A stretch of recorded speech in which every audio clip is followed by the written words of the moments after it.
Hello and welcome back to Scale War Machines and another beginner's video for you. This time looking at the 70mm resin kit of Judge Dredd on his Lawmaster. This is a limited edition resin production from Dark World Creations, and I actually received this, reviewed it and built it back in 2015. This continues my ambition to go back through all my past media of builds and create new videos in chronological order. I'm going to edit it all together and create a top 10 tips video aimed squarely at beginners tackling their first resin kit. So tip number 1. This may seem obvious, but you need to use the right tools for the right job. The usual assortment of modelling tools will be necessary, but also things like fine saws and bigger razor saws. Cleanup of parts can be undertaken with sanding sticks, which are a modelling staple. I recommend using mini drill bits and invest in as many tools as you can, including superglues. Get a dedicated range of modelling superglues like these from Deluxe Materials, and get yourself their catalyst, which will speed up the drying process. They also do accessories like fine tips and applicators. I really like this precision saw from Revel, and getting yourself a hand drill is also especially useful, as well as some fine tweezers. With all the tools ready, we can look at the parts, but it may be worth also using a mini drill or mini sander, as you'll see later on.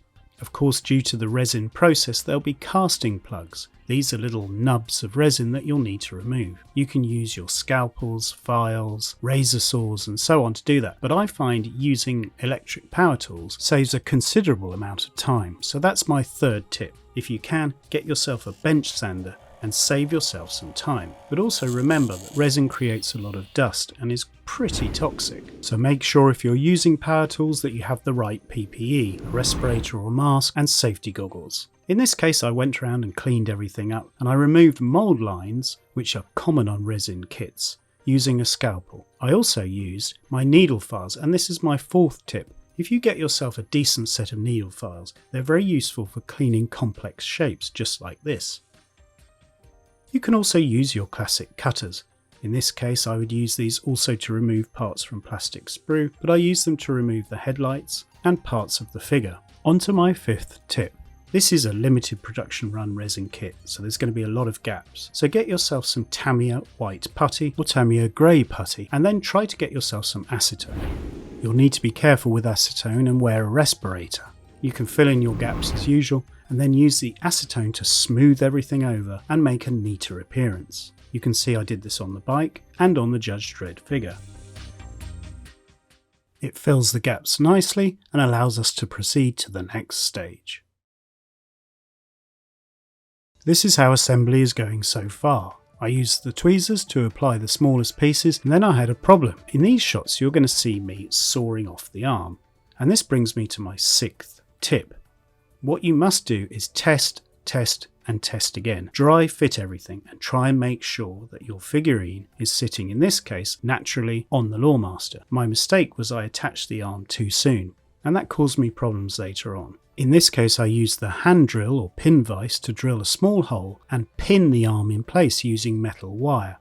My next tip involves a little creature that often arrives and steals all your parts. Yes, if the carpet monster strikes, remember you can mould replacements relatively easily. Here I used some plasticine and made a very rudimentary mould. It was almost a 1.5 part mould using 2 pieces of plasticine.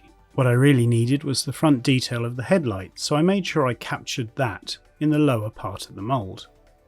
I pressed the headlight in and then I could pour my resin. In this case, of course, it's 2-part polyurethane resin.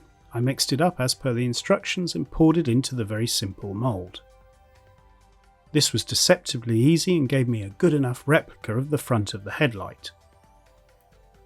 With that done, I could easily make the rounded back of the headlight using 2-part epoxy, in this case a product called Epoxy Sculpt that I featured in other videos. I mixed up the 2 components and applied it to the back of the headlight. This could be very easily smoothed with water or safety solvent to get the result I was after. Construction is finally complete and we can move on to the painting stage. This brings me to my 8th tip, and that is to make sure that you remove all dust from your model prior to painting. You can do that with water and detergent or using high pressure air. Then I suggest applying a primer, in this case from Games Workshop. Their Chaos Black is a good aerosol primer. that gives excellent coverage, and I use it quite frequently because it's a quick and easy way to prime your models. In the spray booth I applied a thick coat, and this is the result. With that done, I could move to the actual colour coats. In this case I used paints from scale 75, and the references will appear on screen. This was applied by airbrush, and it brings us to my 9th tip. That is to make sure you dilute your paints properly. You can use ordinary bottle paints, like in this case, but you need to make sure you're using the right thinner. Here I used Vallejo's airbrush thinners. And make sure that you're getting a good, even sprayable coat. As you can see, I applied this reference, their deep blue, over the motorcycle and over Judge Dredd, and I did this in a couple of coats. I could then move on to applying subsequent colour coats. As you can see in this photo, the black still shows through, but the goal here is to create light highlights. This brings us to tip number 10. This is to use the modulation technique. This is where you build up progressively lighter contrast coats, most commonly by airbrush. In this case, I used a Vallejo reference from their game colour range. Their night blue was a good vibrant colour, and I applied that over the top areas of the model. This began to build up a pleasing sense of contrast. This was enhanced by using their dead white reference from the same game colour range. These progressively lighter and lighter coats were applied from the top to create stark contrasts all over the Lawmaster. Here you can see how I achieved it. What I wanted was for the lower areas to remain much darker.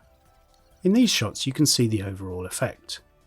I applied a little bit of a highlight to the top of Judge Dredd's helmet as well, and next it was time to paint the tyres and engine of the Lawmaster.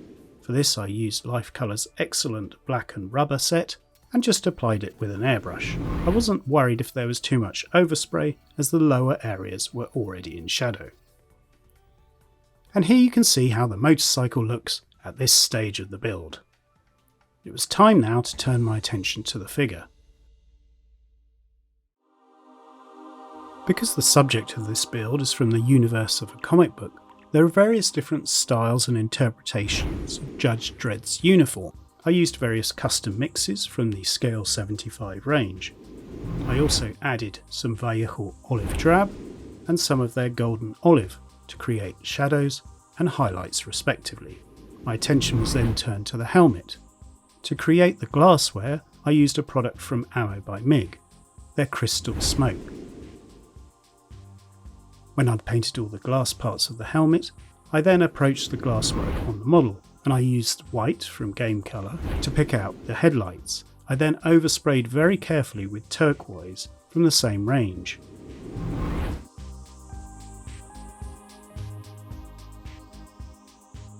This created a bit of a graduation over the headlights.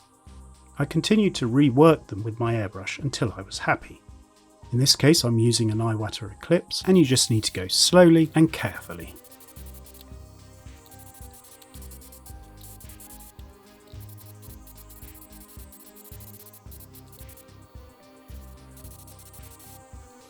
I gave the helmet a quick overspray with the same Ammo by Mk1from crystal smoke reference, and you'll see later on I give the helmet even more of a shine. That's all for this part. Next time I paint the rest of the uniform, and Judge Dredd starts to come alive. Also, his ride is given an appropriate paint job, and you can see me build up the different colours and effects on this lovely little resin model. Thanks ever so much for watching. I hope it's been useful, and I'll see you for the next video. I'd be very grateful if you could stop by and leave a comment down below. And bye.